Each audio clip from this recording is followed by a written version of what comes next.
and welcome to the latest 2020 movie review. Today I'm going to review Disney's latest film that just streamed on Disney Plus right now, Artemis Fowl. This movie is directed by Kenneth Branagh, and this is based on a very popular book series with the same name. Before I continue off my review of Artemis Fowl, please make sure you guys subscribe to my channel and notify for my latest videos for more movie reviews and movie-related content. Artemis Fowl tells the story of this boy named Artemis Fowl who finds out his father works in a criminal organization that fights off elves, goblins in this new modern era of elves and fairies. When we find out Artemis' father is kidnapped by one of the elves played by Judi Dench, Artemis goes on his journey to try and find his father while fighting other fairies and goblins. Now this movie needs to be talked about because I heard a lot of production delay facts about this movie. Like, this movie was meant to come out in the 2000s, it's keep pushing release dates, keeps changing directors. It was meant to come out last year, but now they had to do reshoots. It's coming out this year now, and of course it can't come in theaters because of COVID-19. So now it's streaming Disney Plus, and I'll give this film one positive.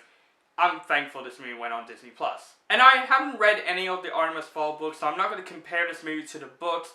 But I heard that the trailers got so much hate. I actually watched the teaser trailer after I watched this movie, and I noticed there's a lot of scenes in that trailer that weren't in the film. There's only like 3 scenes that were in the film that were in that trailer.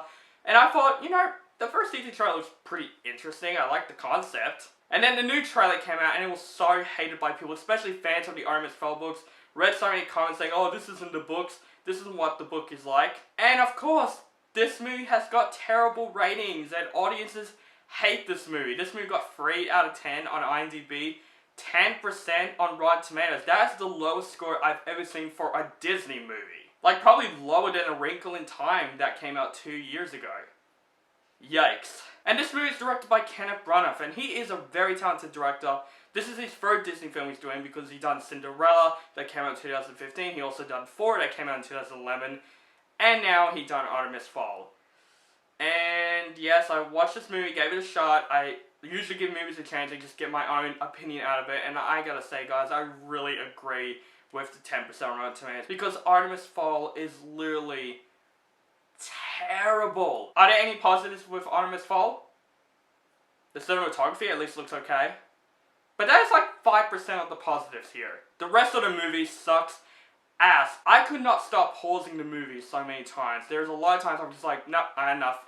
I'm not going to review this movie. And I'm like, okay, I had to finish it. I had to get my review for this movie for you guys. But this is one of the most uncomfortable movies that I've seen in 2020. Yes, this film came on Disney Plus, and I'm glad that did. Because I don't want to waste my money watching this shit. I know this is one of the most uncomfortable films that I've seen this year. Let's talk about the kid who plays Artemis Fowl because definitely he needs to be talked about. Now, I don't know this actor's name, but I know it's his first movie. I know he's young, he's learning how to act and shit. But literally the first couple of lines that this character says, yeah, it looks like he's just reading from a script behind the camera. His acting was not that good, and I'm sorry, kid. I don't want to be rude. I hate being rude to people. I'm just doing my honest opinion. You're not that great in this movie, and I think you need a better agent and be in better movies because this is not a great start for you. But his character in the movie was actually interesting. He's smart, and I heard in the books he's sort of a villain and turns into an anti-hero between other books, and I'm like, okay, this character is very interesting. But in this movie, they made this character so dull and boring, and there are parts of this movie like, is he going to be a villain or a good guy? Like, you just don't know what this kid's motivation is in this movie. And he's the main character, and he's not interesting, so that's a really bad start for this movie. These actors, I don't know what they're doing in this movie, and first of all, these actors don't seem like they want to be in this movie. Especially Colin Farrell, who plays Artemis' dad. He's only in a couple scenes in the movie, but when you see him acting, you're like, yes. He's basically acting like Jason Lee from the Alvin and Chipmunks movies. He just wants to be in a movie and just get a paycheck and just do much better movies. Yeah, Colin Farrell wasn't that great in this movie, and I love Colin Farrell, so that's a letdown. Judi Dench. Holy shit, I don't know what's going on. I don't know whose agent she is, like, basically working with, because this agent is not giving her well stuff. Like, she was in Cats last year, and now she's in this movie, and she was cringy as hell in this movie. Especially her voice in this movie that sounds like a robotic, like, Kermit the Frog voice. Like, I don't know what the voice is. It just sounds so cringy and so awkward. When you first see her voice in the film, when you first see her, you're gonna feel cringy as hell. Now, Josh Gad in the film plays this huge dwarf that narrates throughout most of the movie. Like, throughout the entire movie, actually. And I know the narration is supposed to be expedition, but this movie's full of it, and it's not that interesting. Narration is supposed to get you into the film, get you interested in the world building and the story. But no, he goes way too far with the narration. And Josh Gad was literally another cringy character in the film. And actually, Judi Dench and Josh Gad have similar voices in the film. They sound all dark and menacing and weird. Like, mostly weird. I know Josh Gad is trying not to do that. I love, like, you know, the Olaf voice. I get that, but yeah, it's not working out for you. I think you should just put your voice back in movies. There were some okay-ish characters in the film. There's like this fairy named Holly in the film, who's just, you know, this fairy that comes along. I think she was the best character in the movie, but still, she's just very bland and wooden. Also, this butler guy who's always like background in a lot of movies, this huge black guy. I forgot the actor's name, but you know what actor I'm talking about. He goes along with Artemis Fowl. I thought his character was fine, but he's just very wooden.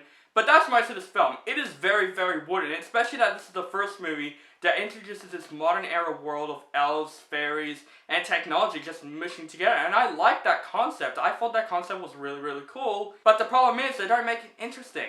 They make it boring as shit. And also, really fake as hell. Like, when you first see this underground world that you see in the trailer, it looks like a terrible stop-motion PS2 game. But, like, the visual effects in this movie, there are times it looks okay, but for the most part, it looks so dated. It looks like it came out on PS2 or something like that. It used like PS2 visual effects. It looks really, really terrible in this movie. The action wasn't even exciting. There's like a couple of action scenes, and they're trying to make it as cool as possible, but it made it so dull and not exciting and boring as shit. And that's basically this movie. This movie is one of the most boring movies that I have seen in 2020. The story of this movie, the script, was terrible for most of the part of this movie.